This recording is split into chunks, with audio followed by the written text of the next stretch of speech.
Why don't Asian and Middle Eastern nations unite to prevent American interference driven by its own interests?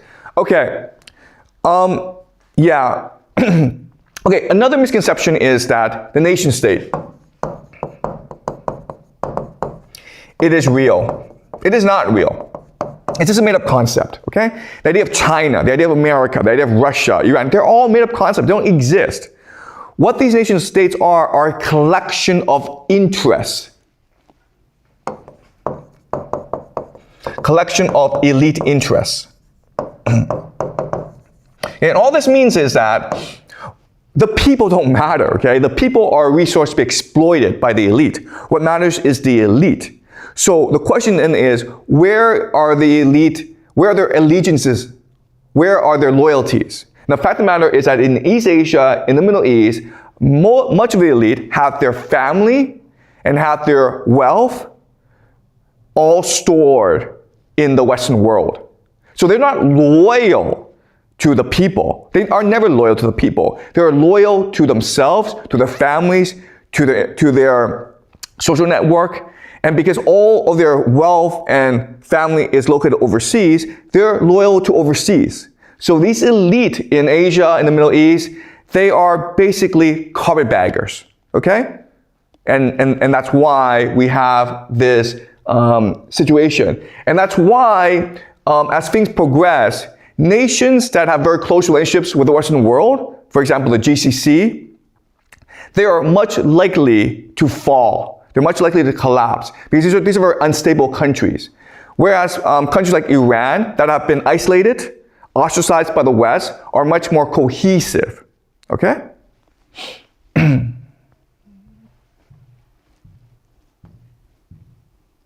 All right.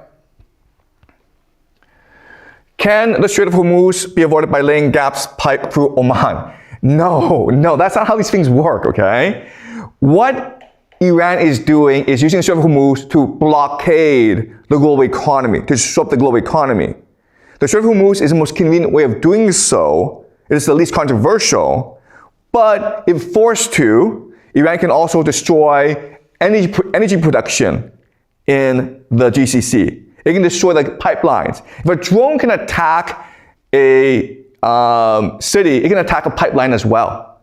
Okay, so these pipelines are extremely vulnerable. And already we're seeing reporting that just yesterday, the Iranians attacked a pipeline in Saudi Arabia. These pipelines are extremely vulnerable. Just think about all this gas and oil, right? It's all combustible. So a drone can just blow it up. It's not hard. All right, so again, understand, the point is not the Strait of Hormuz. The point is the vulnerability and the fragility of the global economy that is completely dependent on cheap access to energy. That's where the problem lies. All right? All right. Donald Trump, he's erratic. Do you believe this behavior is calculated strategy, or does it stem from lack of understanding? Is he just stupid? Do you think that people advising him are also stupid, or are they strategic? What is he trying to achieve? Okay, this goes back to our understanding of how the world works. You have the eschatology, then you have the secret societies, then you have the agents, okay? And Trump is an agent. Now, what makes him a very powerful agent is his unpredictability. Today he's like, I'm gonna nuke Iran. Tomorrow he's like, let's have peace in the world, guys, okay? He's just unpredictable. It's all a show, okay? And there are three reasons why unpredictability is so powerful.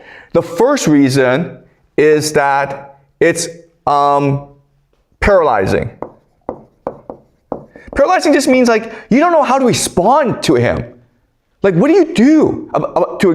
How do you fight a guy who changes his opinion every single day? Okay? It paralyzes you into inaction. Second is distracting. All your attention is focused on his antics, and you don't realize that behind the scenes, things are happening. Okay? There are people who are implementing certain things, but you don't really notice the backstage because you're just focused on Trump being a clown on stage. Okay? And the last advantage is flexibility, which is to say that he is not beholden to any strategy. And he can change his strategy at any time, okay? So, yes, we think he's a clown, and he is a clown, but there's a method to his madness, okay? So it paralyzes enemies, it distracts his enemies, and he's able to maintain maximum flexibility in his actions, okay? And that's why he's so successful. All right, the people around him just do whatever he tells him to. People around just tells him exactly what he wants to hear, okay? It's actually Donald Trump that's making all the decisions.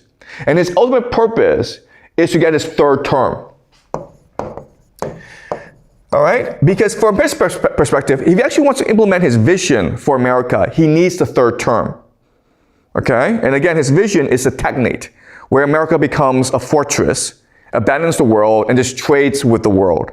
Okay? We discussed this previously. But for him to achieve that, he needs his third term. And so he needs to figure out how to get his third term. And this war in Iran is about strategy, because if this war continues and it goes badly for America, then Trump can declare martial law and have a lot of powers. Okay? And again, his enemies are too distracted to appreciate that this is strategic, and they're paralyzed into inaction. The Democratic Party, which should be opposing Trump and this war, are just sitting back and doing nothing, hoping that in the midterms, Trump's party, the Republicans, get wiped out, and they go into power, and then the world is perfect again, okay? So the Democrats actually don't have a strategy for this. All right.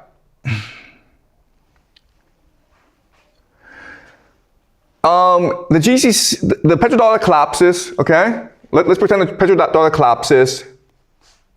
AI collapses, treasury bond collapses. Will the U.S. not suffer an economic and development catastrophe, which is not part of the U.S. plans? Yeah, this is a good question, but you have to understand, again, a nation state is a collection of different interests, and these interests are competing against each other.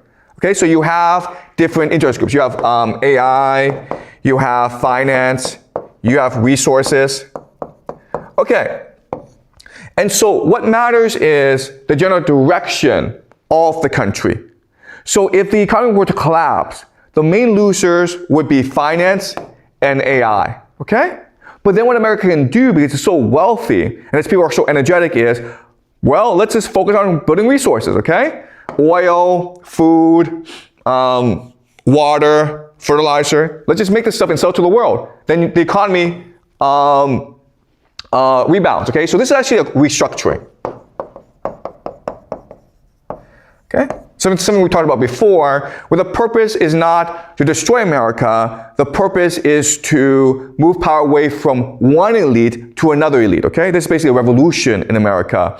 AI can actually be saved, okay? With government bailout.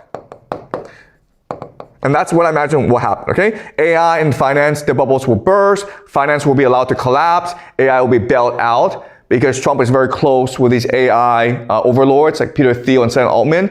And then resources manufacturing, okay, will become the dominant center of gravity in the American economy. Okay, so that's a plan. I'm not saying this will happen exactly like this, but that's what they intend to happen. All right. Transnational capital is a game master.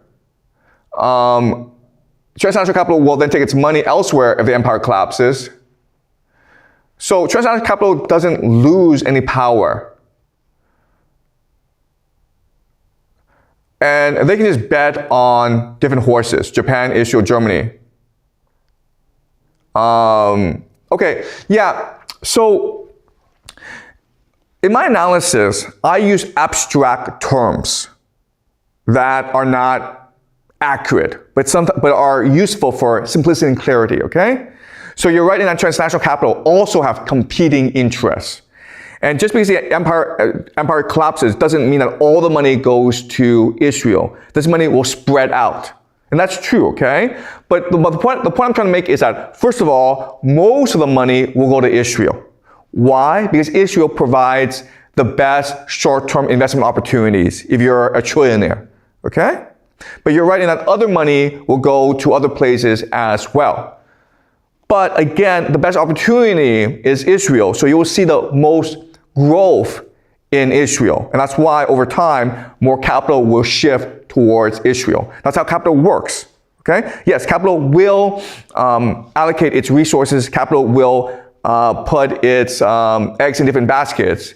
But ultimately, you have to ask yourself, where is the best investment opportunity? And in the short term, not in the long term, but in the short term, it's going to be the Middle East. Okay? All right. How do we combat the war against truth? How do we engage in discussion that transcends our biases? Okay. We all live in fantasies. How do we overcome this?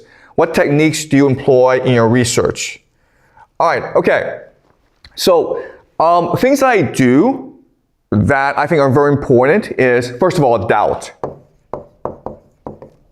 You always want to question yourself. You always want to ask yourself, am I correct? That's why making predictions is important. Because making predictions, it's actually about creating doubt in yourself. Because if the predictions are wrong, it's a mechanism for you to self-reflect and appreciate the limitations of your model, okay? So that's one strategy. Another strategy is debate. Okay? Where you engage in people who think differently than you do. And I do that by watching a lot of YouTube videos, and I try to watch people of different political leanings, who have different viewpoints than I, because I'm interested in hearing their perspective, okay? So keep an open mind, engage in people who disagree with you, and have an honest debate with them as well as yourself. Now the last piece, and this is actually something that I do, but most people don't do, is I use my imagination.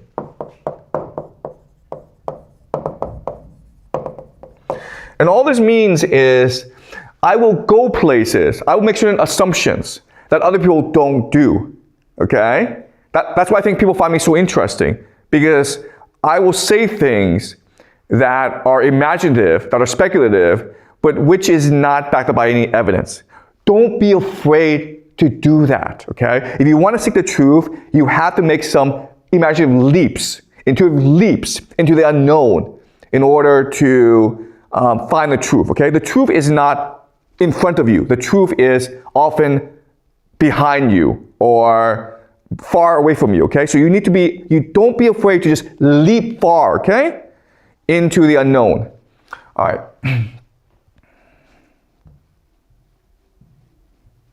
All right, let's continue. Okay. So Asia and Australia are suffering the most from this global conflict. Why are these nations passive? Won't these nations intervene? Okay, again, a lot of this is misconception in that everyone thinks that the nation states are the constituent players in this game, and the nation states are all equal. They're not equal. They're not. Nation states, there are only certain nation states that have the capacity to project force overseas. Russia, America, maybe some European countries. Australia, Asia, and most European countries are just vassal states.